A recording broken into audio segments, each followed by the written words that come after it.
This is Israel broadcasting from Jerusalem. Good morning, it is now 7 a.m. and here is a special news broadcast from David Eppel. All the hostages in Uganda have been rescued by Israeli forces. I repeat, the hostages held for more than a week by Arab terrorists in Entebbe, Uganda, have been rescued and are being flown home by the Israel army. They had been under threat of death unless Israel and other countries surrendered prisoners in their possession by 1 p.m. today. Now the hostages have been rescued and the terrorists killed. This then is the story of the operation as we put it together so far from official statements and correspondence reports. 3 Israeli aircraft were involved, 2 military Boeing 707s and 1 Hercules transport plane. They flew a distance of 3,800 kilometers from Israel to Uganda and landed in Entebbe at 11 p.m. last night. The Israeli commandos were dressed in civilian clothes. In a short battle, the Israeli paratroopers took control of the Entebbe air terminal, released the hostages and the Air France crew, loaded them aboard their own planes, and headed out again. The terrorists, whose number had been put as high as 10, were wiped out. The planes headed for Nairobi, and one is reported to have been delayed there while the wounded were treated. Reports say that during the operation, 6 Ugandan Army armored personnel carriers made their way from the capital Kampala to the airport in Entebbe. And now our first eyewitness report from a French journalist in Uganda. Well, what I hear is that everyone has been released and taken away, and there was a stopover at Nairobi. But by now, everyone should be back home.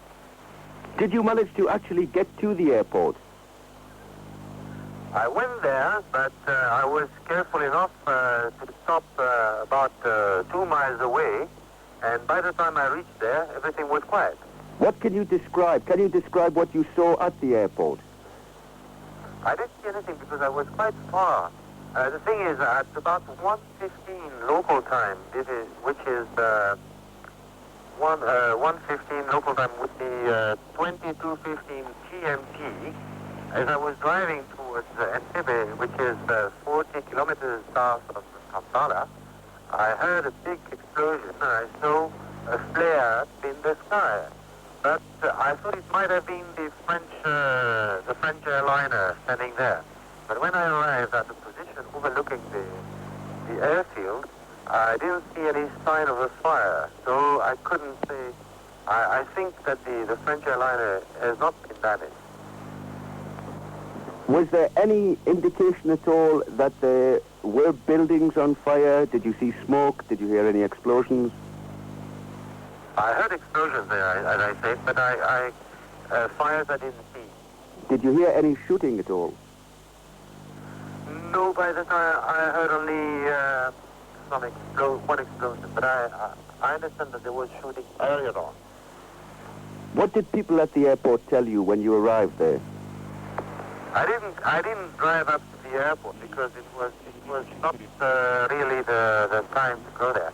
And as I was driving back by 2:30, as I was going back to Kampala, I crossed 6 armored cars which were driving down and towards Entebbe, a bit late.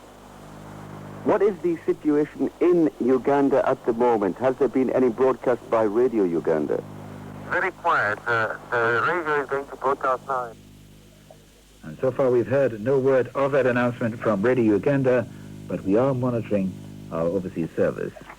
And this just in, Radio Paris reports that the Israeli force destroyed 6 Ugandan Air Force MiG planes in the operation. And in Nairobi, the French ambassador to Kenya said that the Israelis had acted on their own initiative and that France had not been asked to take part. In fact, said the ambassador, the French knew nothing. The Israelis had done it all by themselves. Before this morning's rescue operation, the Air France plane was towed to a spot in the Entebbe airport where it was to have been blown up. Last night, Radio Uganda described the negotiations as becoming more difficult and the situation more serious. As the preparations were made for detonation of the plane, diplomats in Uganda were reported as being astonished that the terrorists were allowed to move around so freely with Ugandan troops on the spot. Here in Jerusalem, we understand that there were no contacts with other countries until the operation was carried out. But Israel reported to the various foreign ministries immediately afterwards, and expressions of relief and support were received.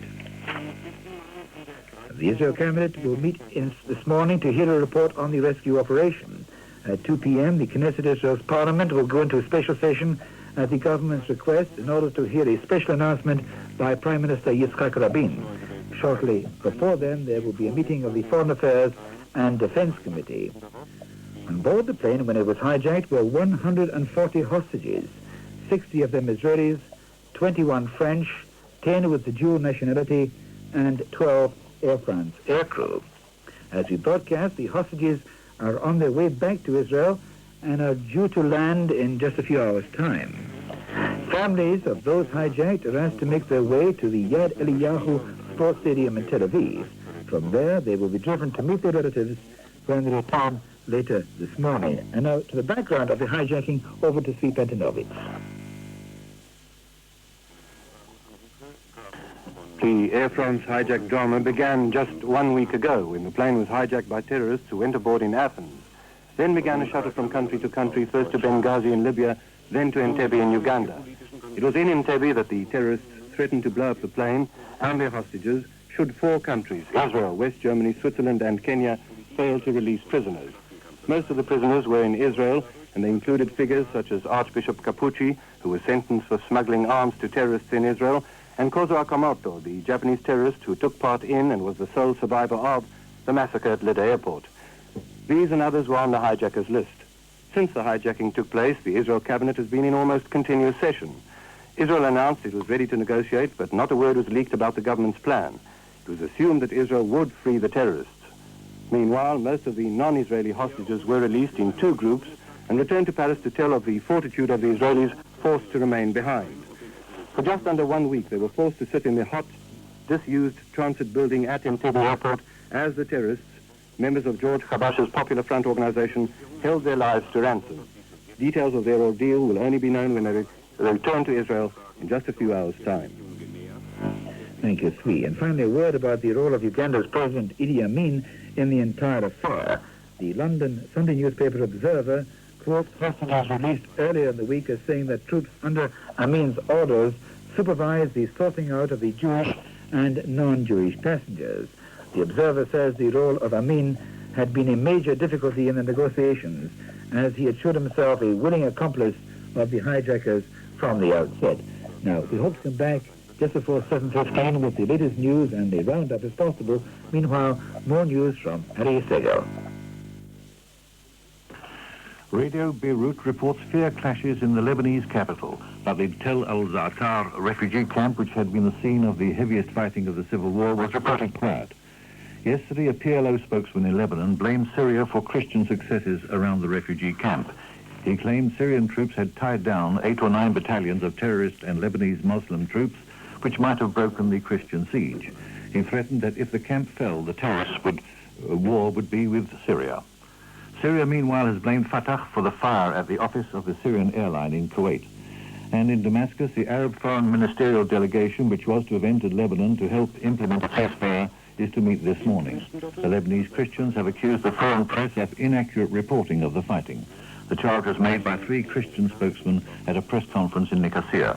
They said newsmen had not been into the Christian-held area of Beirut in the latest fighting. All the correspondents had their offices in the Muslim-controlled western part of the city.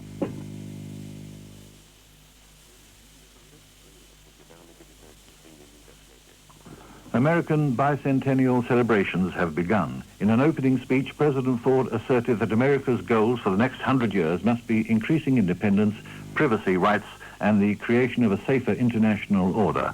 He added that the framers of the American Constitution, like many Americans today, had feared too strong a central government. A wagon train, which set out from every state on the Union over a year ago, arrived in Valley Forge, Pennsylvania, last night. On the way, it suffered 3 deaths and 3 marriages. 50 of the wagons, 1 for each state, will remain on display throughout the summer in Valley Forge, where General Washington's troops wintered 200 years ago. And in New York, tall ships of another era arrived in the most flamboyant displays of sail since the British landed troops in square riggers in 1776. Israel's Tarshish and Yaffo missile boats are among the warships from many nations visiting New York Harbor in honor of the bicentennial. Rear Admiral Benjamin Telim, who accompanied the vessels, said they set a speed record on their way to the United States. And in Philadelphia, thousands of people are now parading past the Liberty Bell and waiting to enter Independence Hall, where the Declaration of Independence was debated more than 200 years ago. In Israel, a bicentennial park is being dedicated this morning in an area between Jerusalem and Bet Shemesh. President Ephraim Katzir and American Ambassador Malcolm Toon will attend the groundbreaking ceremony. There will also be a large rally at Jerusalem's Hebrew University. And here's an announcement. The police request members of the public attending today's America's bicentennial celebrations to use public transport. Private vehicles will be directed by police to parking facilities. Parts of Rupin and Kaplan streets in Jerusalem will be temporarily closed. And the weather will be cooler. Temperatures forecast for today and tonight in Jerusalem from 24 going down to 15, Tel Aviv 26 to 21, Haifa 27 to 20, Safed 25 to 14, Golan Heights 27 to 15, Beersheba and Northern Sinai 29 to 20, and Eilat and Southern Sinai from 36 today going down to 26 degrees centigrade tonight. And here is a review of this morning's editorials in the Israeli press. This morning's papers came off the press before the news arrived of the daring rescue of the hostages in Entebbe. The 200th birthday of the United States displaces the hijacking as the main leader in the independent Haaretz. The paper sees the event as a sign and a wonder, because the first state founded on the basis of dedication to the fulfillment of a social vision became the world's moving power, an example to be followed by other countries, or a rival to be outdone, but in either event the ideal measure of success. Haaretz calls the history of 200 years of American independence the outstanding success story in the history of mankind.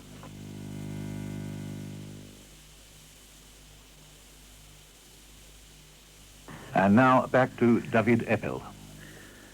Thank you, Ari. Well, what we have now, the latest on the Uganda affair, is a report in from Nairobi, from Reuters news agency, which I'll read you. Heavy fighting took place in Uganda's Entebbe airport when Israeli commanders landed there to free more than 100 hostages held by terrorists, diplomatic sources in Kampala said today. The sources quoted eyewitnesses as saying an oil tank was set on fire near the old terminal building where the hostages were detained. The raid lasted 36 minutes, they said. Communications with Entebbe airport were cut and there was no immediate information here about casualties. The 3 Israeli aircraft which carried out the rescue landed at Nairobi airport about an hour later, airport sources said.